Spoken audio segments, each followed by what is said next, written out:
Bueno, ¿qué tal? Buenos días o buenas tardes, depende del horario en el que lo vean. Estamos acá reunidos, nosotros vamos a hacer un streaming. Estamos con Cele, Marce, Mica y Rodrigo. Vamos a presentar hoy un video que lo hizo Cele, hizo una entrevista a una persona adulta. Presentamos este video para poder entrar en debate y poder tocar algunos temas que fuimos viendo a lo largo de lo que es este espacio curricular de problemáticas. Así que bueno, con ustedes les presentamos el video y después empezamos a debatir.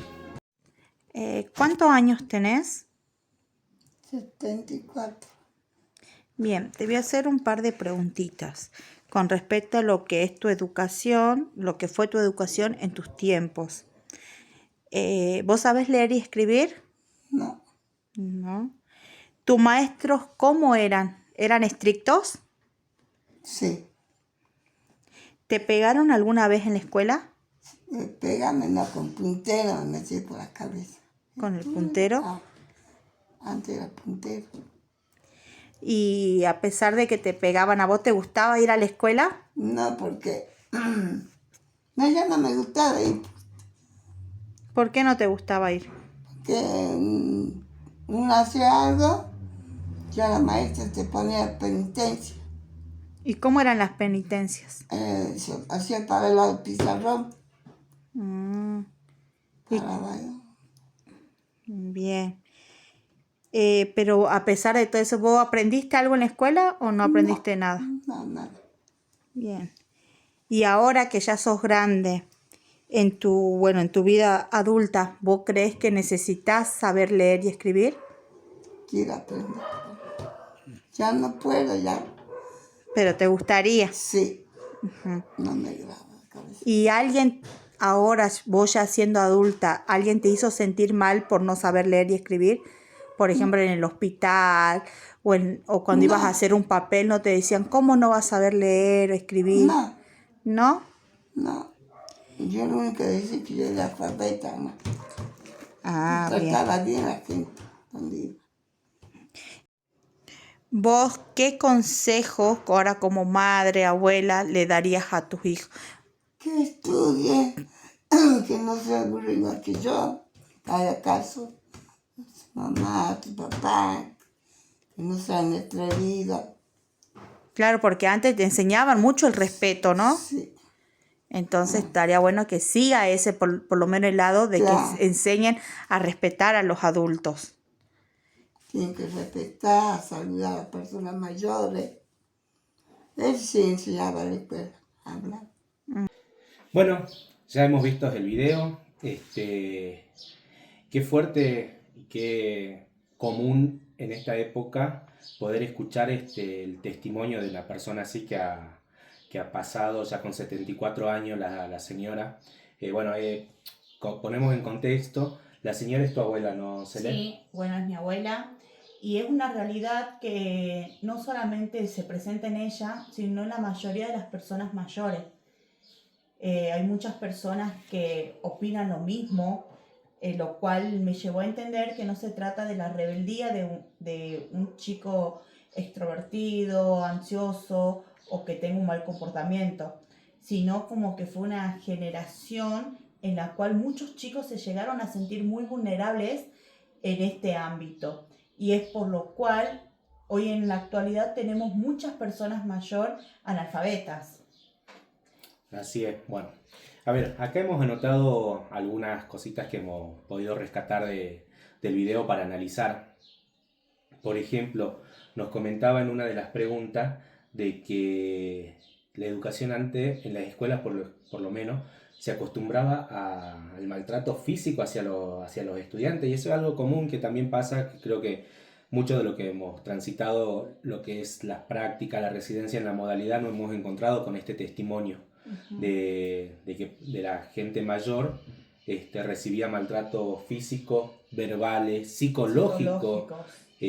Por Sí. parte de sus docentes, ¿no? Veamos, podríamos empezar a analizar cuál era la posición del docente antes y cuál es la de ahora. Y lo fuerte que es, no quiero ir a la escuela por el simple hecho de que sabías que si ibas, te callaban, no tenías la libre expresión que, por suerte, podemos decir que hoy sí buscamos eso en los estudiantes. Y ese creo que fue el daño psicológico más grande, porque el no ir a la escuela no es solamente ser una persona analfabeta, sino que también los prohibía de su gran derecho, que es la educación. Problema que ahora, después de tanto tiempo, lo tiene presente todavía, el no saber leer, el no saber escribir, o en casos de no poder llenar una planilla, lo que fuese, que vemos que es muy Cosas estresante, pero es cosas muy necesarias para la estresante vida para los diaria. adultos hoy en día que sufren esta necesidad tan importante que es la educación. Y que les genera dependencia, ¿no? Porque Sí. para poder hacer cualquier trámite tienen que depender de otra persona o de apelar a la buena voluntad de quien los atiende. Por ejemplo, tu abuela tuvo la suerte de no sufrir discriminación, Sí. pero bueno, hay muchas otras personas que apelan a la buena voluntad de quien los atiende, de no ser maltratado y esas cuestiones. Bueno, eso en cuanto a lo que era lo que sería la rigidez en la educación de los docentes. Otra Igual, cosa, a ver, sí. yo quiero ahí agregar algo y no es simplemente decir la rigidez, digamos, o sea, veníamos de un contexto donde la educación era más bancarizada, si vamos desde el punto de vista de Freire, el cual decía que el estudiante simplemente era un receptor y tenía que volver a repetir exacto lo que se le enseñaba. Y en ese sentido yo creo que era muy común lo que es el castigo físico por eso mismo, porque uno buscaba que sea perfecto y que repita de una forma tal cual yo te enseñé. Siempre eso se mantuvo, digamos, además de que, claro, veníamos Tiene de que una ser generación personal. sí, más dura, digamos, que pensaba que la letra con sangre entra. Sí. Y eso sí afectó mucho a muchas personas, pero ¿qué pasa? No solo fue un trauma que alejó en ese momento, sino que es un trauma que aún permea a esas personas. Sí. Yo tengo una estudiante que odia matemática por esa misma razón, porque vivió esas experiencias y actualmente siente lo mismo, digamos, o lo relaciona con eso y es como, no me gustan las matemáticas. Y mi trabajo con ella es básicamente, y me reconociste ese profesor conmigo, me viste a mí haciendo lo mismo y ella no, y me gusta ya mejor. Y es así, avanzar de a poco, pero intentar de que se alejen de ese fantasma del pasado. Yo creo que, digamos, que es difícil, pero es parte del trabajo en EBJA. Es el trabajo pedagógico que hay que hacer, porque no es simplemente ir y enseñar, es contener y hacer que la persona supere todas las situaciones por las cuales no pudieron continuar con su carrera, digamos, o su, ¿cómo se llama esto? Su carrera académica. Bien, sí, está bueno eso y podríamos comparar este cambio de paradigma o de enfoque pedagógico que hubo, ¿no? Porque antes... El conductismo. Estaba el conductismo, hoy en día lo que buscamos, lo que busca la escuela, la educación, es formar ciudadanos participativos, críticos, que tomen la palabra, que sean autónomos, que tengan la capacidad de mostrar su palabra. Antes no, antes como bien vimos en la entrevista, no pasaba eso. Por eso no quería ir a la escuela, porque dice, no, me mandaba algo y no, ya me pegaban, me hacían esto. La estigmatización. Sí. Por ahí, si en esa época, para esa época que sacando cálculo a ojo, podría haber sido en el 1950 y algo, 1950-55 aproximadamente, el ser una persona, un niño que tenía la capacidad de poder reflexionar, de expresar su opinión, estaba mal visto. Era y se castigaba. El rebelde. El rebelde, el tal famoso rebelde de esa época, Sí. ¿no? Porque ahora podríamos decir que todos son rebeldes hoy en día, Sí, pero pero bueno, lo traducimos a otra rebeldía también. Y no lo tomamos como rebelde el expresarse, sino como una persona crítica. Entonces Claro, y ahí acá- está la gran diferencia de cómo antes era una persona rebelde el que quería levantarse, el que quería Alzar su voz. demostrar lo que ellos pensaban. Entonces ahí también vemos una brecha enorme en qué es lo que se consideraba rebelde y lo que se puede llegar a considerar hoy en día rebeldía. Sí, lo que venía planteando este cambio de enfoque pedagógico, que está muy bueno y que pero aún tenemos vestigios de lo tradicional, de esto, de la estigmatización, por lo menos. Estigmatizar, no sé si a ustedes le pasó, pero por lo menos a mí en la residencia me pasó antes de cambiar de rotar de ciclo, ya te van diciendo los maestros, cuidado con este, que es así, cuidado con aquel, que es así, cuidado con aquel, que es de tal forma, ten cuidado. Y cómo va predisponiendo a uno, ¿no? También Las a uno que recién etiquetas. empieza las etiquetas, las famosas etiquetas. Sí, Que siempre lo trabajamos lo que es ESI, ¿no? No etiquetarnos, no... ¿cómo sería? No etiquetarnos, no estigmatizarnos, la palabra. sí. Bueno, lo que trabajamos es lo que nosotros hacemos. Etiquetar a la persona, etiquetar a los chicos. Y aprender a respetar y reconocer de que vivimos en sociedad y que vamos a convivir con personas totalmente diferentes a nosotros. Tal cual. Diferente en aspecto físico, en pensamiento, en sentimiento, en valores. Pero bueno, acá pasamos ya por la fina línea del respeto, Sí. más que de la aceptación, del respeto. Yo, por lo menos de mi parte, pienso de que del respeto se puede lograr muchas cosas, ¿no? Tal cual. Aprender a enseñar a los chicos a respetar, Sí. no sé si aceptar, pero Sí, a respetar. a A respetar ver. sí, porque si vos decís enseñemos a aceptar, no, porque No. estamos como queriendo que los demás se dobleguen ante situaciones que puedan pasar fuera de su entorno. Y ahí también el decir aceptar es marcar que alguien es diferente. Es Obligar, un poco es obligar, sí. y creo que no estamos para obligar, sino para enseñar sino a para respetar. que aprendan a respetar que podemos tener gustos diferentes, pero más allá, el no fijarse, sí, esa persona es diferente por X razones y tengo que aceptarla. ¿Por qué aceptarla? No es aceptarla, es respetarla, porque todos merecemos el mismo respeto. Creo que eso es muy importante y como lo dijo ahí en la entrevista, respetar. Bueno, acá volvemos, ¿no? A esto de lo de antes y lo actual. Antes, en la familia, en el mismo seno familiar, se inculcaban mucho los valores del respeto. Sí. El respeto era fundamental. Y lo más dice. hacia el docente, ¿no? Y ahí vemos también otra figura, cómo se fue desdibujando la figura del docente. Antes se Y la enseñaba familia. a respetar. La misma familia enseñaba a los chicos a Decían, respetar como a su... decían antes, hace caso a todo lo que dice la maestra o la señora. Sí. Y ahora actualmente es, ¿Me contás? me contás todo lo que pasa. Así es. Vemos cómo cambia la autoridad, ¿no? Ahí la Sí. figura del docente. Bueno, ahí ya hemos tocado 2 puntos, ¿no? Que era bueno. Ahora otro aspecto también importante, que es de que, por ejemplo, tu abuela reconoce esta necesidad de poder leer y escribir, ¿no? Sí. Y ahí volvemos a la etiqueta, porque a pesar de que la reconoce estas 2 necesidades, ella dice, yo no puedo ahora, No. porque soy burra. Pues soy burra. También habría que buscar un poco el trasfondo de por qué ella se Esa quedó palabra. con esto, por qué se quedó con esta palabra, yo soy burra.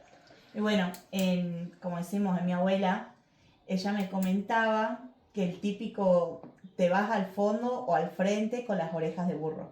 Ese famoso dicho que a ella, por lo visto, se le quedó tan marcado que ella siempre dice, no sean burros como yo. Pero es una etiqueta que le pusieron los mismos docentes. Le decían, María, sos una burra. No, ¿para qué venís si sos un burro? Entonces, todas esas cosas que mirá con la edad que tiene, ella Uno tiene se presente. sigue percibiendo un burro. Porque siempre, bueno, yo al ser su nieta, siempre decía, estudiá, hija, estudiá, no seas burro. ¿Cómo marca esa pequeña palabra a una persona tanto, no? Y sin darse cuenta estaba sufriendo violencia. Es violencia. A ver, antes también se practicaba eso de el gorro. El gorro que dice Sí, burro sí. con las orejas, literal, te ponen un gorro y las orejas. Así que digamos que era un momento también traumático, sí, era un momento de violencia donde expones a una persona a una situación de vulnerabilidad.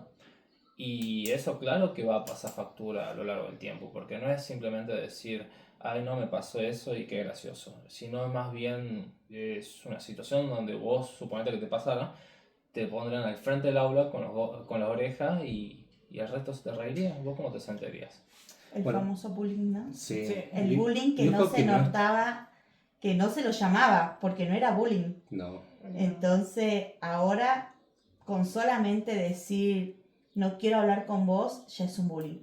Y ver que en esa época el bullying no era tan proveniente del estudiante, por el mismo temor de, si digo algo, me sucede tal cosa. Hoy el bullying lo ven en todos lados. Y es una falta grande, ¿no? No sé si falta, pero es la manera, creo yo, de percibir que alguien está siendo atacado. Cosa que años antes no se podía percibir eso. Si no era, me porté mal, soy rebelde, hago todo mal, por eso soy un burro. veamos que pasaron más de 70 años desde la experiencia de tu abuela hasta la actualidad. Ustedes pudieron, en lo que es la residencia y en lo que fue a lo largo de estos 4 años de práctica, ¿pudieron ver algo de esto o no? ¿Algo similar? Si lo pasamos desde lo que pasó tu abuela a lo que se está viviendo hoy en la escuela. ¿Se pudo ver, pudieron identificar algo de esto o no? De este tipo de violencia. Bueno, yo la otra vez comentaba en lo que es séptimo grado que, bueno, mi docente tenía designado lugares, posicionar a los chicos que necesitaban más asistencia, los sentaba en un lugar, los que no necesitaban tanto en el medio y los que no necesitaban al otro costado. Los que sí necesitaban estaban cerca de la docente. Cuando yo ingreso, ella me comenta esto y me dice como que no los cambie de lugar, que los deje en el mismo lugar. Bueno, yo ya interviniendo, los cambio de lugar. Pero no fue por hacerle la contra a la maestra ni nada, solamente necesitaba porque estábamos armando unos grupos. Y bueno, en esto yo lo cambio a los chicos y la docente se molesta. En sí se molestó mucho porque luego ella, yo cambiarlo, los chicos al irse al lugar donde estaban supuestamente los chicos que no necesitaban asistencia, dijeron, pero yo no puedo ir a ese lugar. ¿Por qué? Porque era el lugar donde los chicos no necesitaban asistencia. Y dice, bueno, digo, no, pero yo te estoy ordenando y anda a ese lugar. Bueno, pasa todo, todos se cambian de lugar. A todo esto la docente se levanta de donde estaba sentada y dice, recuerden que al estar ustedes sentados en donde la señora le puse no cambia su situación. O sea, ¿cómo puede influir la palabra de una docente a un niño? Que él, al cambiarse de lugar, ella sabía que no cambia su condición y es por lo mismo que la docente le vive diciendo día a día. Bueno, acá podemos ver también un poco de lo que es esta violencia psicológica a partir de las etiquetas, ¿no? Porque tener marcado o tener sectores para estudiantes que ya son casi autónomos para la realización de algunas actividades y tener marcado otro sector para aquellos que necesitan mayor ayuda y tenerlos estigmatizados y que los mismos estudiantes puedan reconocer y decir, yo no me puedo sentar allá con los que saben, porque yo todavía no sé. Uh-huh. Uh-huh. O al contrario, yo no me merezco estar en este lugar porque yo sé. Uh-huh. Bueno, acá vemos que no se respeta tampoco la heterogeneidad del grupo, porque si fuese a como apuntamos ahora a aceptar o a respetar la heterogeneidad o a identificar también, ¿no? Que tenemos, a reconocer que tenemos aulas heterogéneas, no tendrían que estar todo distribuido como ellos quieran quizás, sí. Pero no empezar a separarlos porque si no tenemos lo que saben de los que no saben. Uh-huh. Bueno, así es lo que la docente a mí me informó cuando yo estuve observando los que saben y los que no saben. Esa fue la palabra que ella utilizó. Bueno, y a todo esto ¿Vos, Rita, cómo te sentiste después de que realizaste la actividad y de haber escuchado a los chicos, por ejemplo, que te digan yo no estoy todavía en condiciones de estar en aquel lugar con los chicos que saben? Bueno, yo me sentí mal y también me sentí... con la docente, como que ya yo quedaba mal porque ella me dijo que no los cambio de lugar, pero yo no le hice caso. Y ¿te funcionó? Sí, porque los chicos conmigo al principio eran todos muy tímidos porque el aula era muy pasiva, se veía ya de por sí que era muy pasiva porque la docente iba, dictaba, daba la actividad y nada más. Eso era todo. Y Ujú. cuando yo ingresé empezamos a hacer dinámicas, empezamos a jugar, empezábamos a hablar, hacíamos debate. Y eso a ella no le gustaba mucho porque en sí me dijo que se perdía el contenido. Lo que se quería enseñar, se Muy enseñaba, tradicionalista. sí, se enseñaba, pero no como de la manera que ella quería. Y bueno, yo esa palabra la tomé, pero hice lo que a mí, yo me sentí más cómoda. O sea, con las dinámicas, con el hablar con los chicos, con el sentirme un poco más cercana a ellos, me gustó. Y incluso lo vi cuando me fui también, los chicos estuvieron muy contentos conmigo y sentí mucha más participación. Libertad. Sí. Creo que esa es la palabra, ¿no? Libertad, ser ellos mismos, ser Sí. niños, ¿no? Y no tener esa figura tan rígida que a pesar de tantos años que venimos diciendo, quejándonos de lo tradicional, y vamos a las aulas hoy en día y todo sigue siendo lo mismo. Sin darnos cuenta, seguimos en esa época. Obviamente, gracias, no sé si gracias, pero con derechos que favorecen mucho ahora al estudiante, pero hay un debate también. ¿Nos favorece a nosotros como futuros docentes? Yo creo que tenemos que tener un Todo equilibrio. esas leyes que salieron ahora en tema de protección. No, totalmente, claro que sí. A ver, creo que es aprender a reconocer que los chicos, también los niños, son sujetos de derecho, Sí. están concebidos.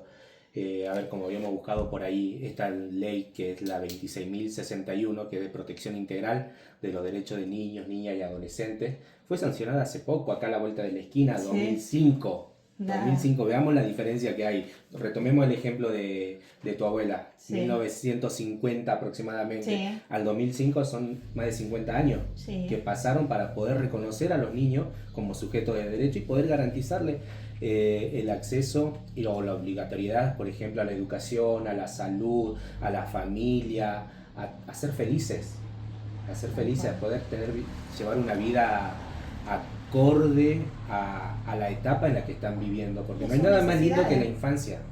Para mí no hay nada más lindo Y que el la saber infancia. decir sí y no, que es tan importante hoy en día, ¿no? Cosas que antes se los callaba. Entonces el saber que los chicos también tengan el conocimiento de saber decir sí y no en ciertas ocasiones, creo que es muy importante y nos ayuda mucho más que nada como sociedad. Sí, yo creo que, a ver, en este trayecto de formación de nosotros nos ayudó bastante varios espacios curriculares, varias materias, nos enseñó a reconocer todas estas cuestiones y a cambiar, por ejemplo, de cómo el pensamiento que uno tenía, ¿no? Porque a ver, comparemos, yo no tengo el mismo pensamiento ahora cuando inicié que cuando inicié en primer año.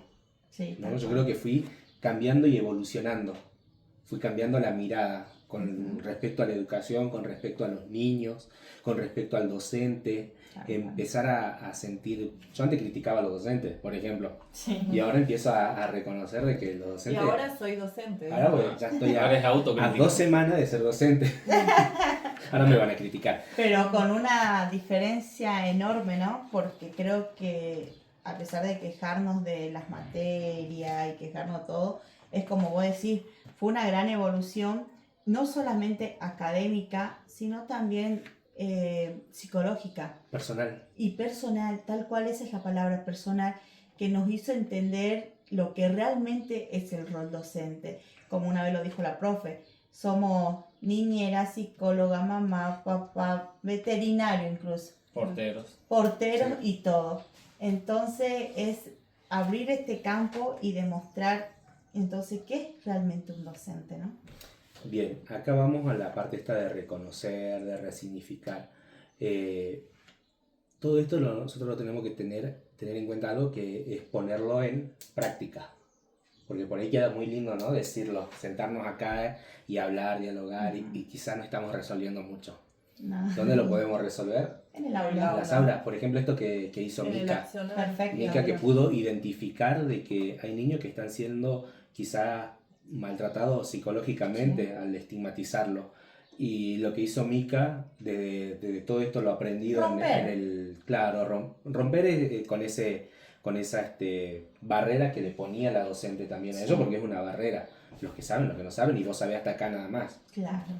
Entonces romper también el accionar ese de Mica, para mí fue genial. Para No mí sé si también. alguien tuvo alguna otra experiencia similar. No, en sí, yo lo que podría plantear un poco es, bueno, yéndome un poco, ¿no?, del tema, sino, bueno, cuando entré al grado, séptimo grado, hermoso, hermoso, súper libre, súper todo, con una Genial. eso, que no me sale bien la palabra, gracias, muy notable, súper notable, más allá de que sea un grado muy contenido por el docente. Se notaba mucho, por ejemplo, las nenas con las nenas, los varones con los varones, y era esta fila varones, esta fila nena. Por el simple hecho de ellos tener la libertad de sentarse donde quieran. No tenían un lugar fijo. Hoy se sentaban acá, hoy se sentaban allá, pero siempre era en grupo.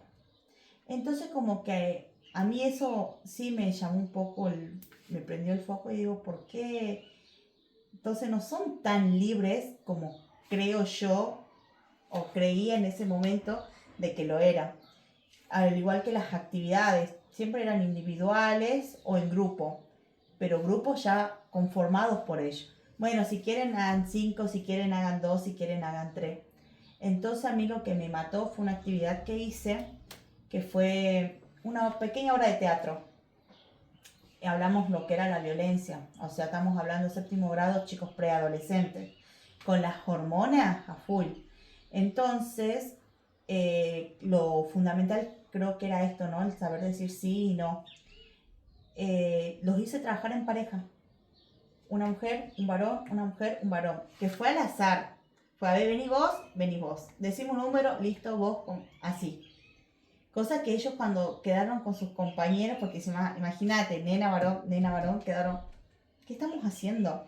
Y era la timidez, era el todo, para que al fin y al cabo haya sido una actividad muy rica, porque bueno, hablamos de todo lo que era la violencia, cuando saber frenar, cuando hablamos de las parejas tóxicas y todas esas cosas que los chicos sin darse cuenta, en el momento que actuaban, decían, mi mamá pasa esto, yo soy así, y entrar en el debate de cambiar todo esto creo que fue muy rico. Bueno, acá, por ejemplo, entra en juego la ley de ESI, ¿no? Sí. Que no, pero a mí me gusta, por ejemplo, la ley de ESI desde la perspectiva de poder enseñar a todos, no solamente a los estudiantes, a todos, empezar a enseñar a reconocer las violencias. Sí, Empezar tal cual. a reconocer que hay tipos de violencia y de que no hay que naturalizar ciertas cuestiones. Sí. Esto de la maestra de Mica, por ahí algunas en las casas tienden a jugar por ahí un poco brusco y no es natural. Y tampoco que sea natural, porque a mí la verdad lo que me mató en esa actividad, yo tenía una nena con autismo. Esta nena o sea, son muy observadores los chicos con autismo, sin darnos nosotros cuenta, ellos observan todo a su alrededor. Y en esto, justo a ella le tocó actuar con un compañero de que el chico le golpeaba, y yo como no quería que sea un diálogo tan grande, fue solamente decirle al nene, vos hacés como que la querés golpear. Y vos, le digo así, ¿viste? Cuando él te hace esto, agarrar la mano y decirle no. Y ella cuando pasaron a actuar y el chico fue como querer golpear y ella agarró la mano y le dijo, no, a mí no me tocas. Y le tiró la mano. Todos, fue un impacto tan grande escuchar a una nena con autismo levantar la voz de esa manera. Y lo que a mí realmente me rompió fue que dijo, al final, ¿no? Tengo que hablar con mi mamá, señor.